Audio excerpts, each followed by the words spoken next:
Are you there? Yes, I'm here.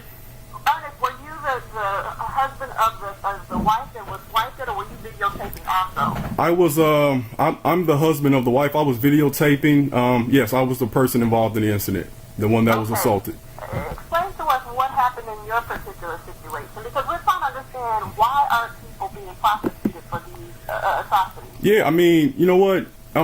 Hearing about this story again has me extremely livid, and I know nobody was prosecuted in this case, but that's going to change with this situation. My wife and I were minding our business. We were literally attempting to play a beanbag game, and there were two open stations.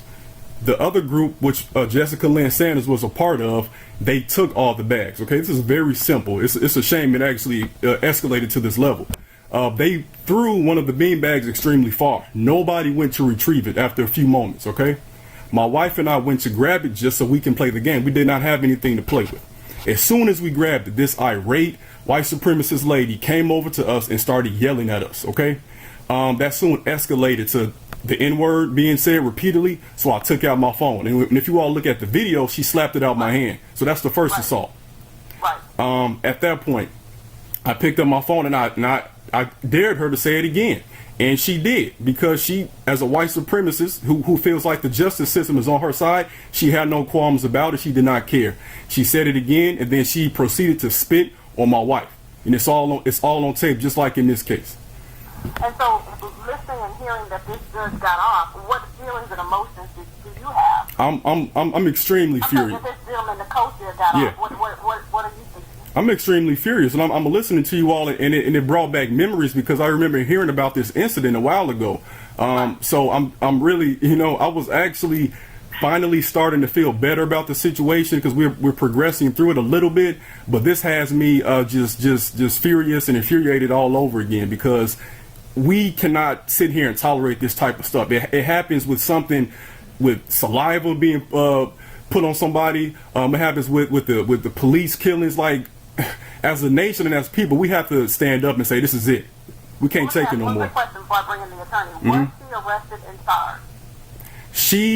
charged? We are in the process of doing that right now, because what happened was the off-duty cops who were on the scene, they handcuffed her and they let her go. So that's the main reason why we were posting the videos, was to get her identification. And thank God for so many people online that were aware of the situation, that knew her, so they told us her name and everything. So I'm awaiting a call back from the detective, and we'll proceed as best we can with that. But she will be arrested. And I do want to say too, it's not allegedly.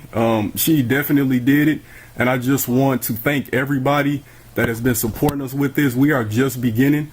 And, I will not stop. I will pursue every avenue. I don't deserve that respect. Nobody in this country, especially African people, we don't deserve that disrespect. Nobody deserves it at all. So, as a teacher, let me ask you one quick question, Ernest. How did you hold your composure and self-control that you didn't lash out? A lot of people have been saying, if that was me on social media, if I was me in this park and I was in this circumstance, I would have essentially done what Judge Hubbard did, run down and say, hey, I'm going to hold you accountable, and try to, in her case, she was trying to restrain him, or not restrain him, but try to, get him to be held accountable. How did you not do your own sort of justice? God, I don't know. I mean, and I know how the system works here. If one of us had attacked her, I might be a hashtag right now, or I might be in prison, and nobody would be supporting me. So I'm out for the long-term victory. Wow. Okay. Thank you. Thank you very much.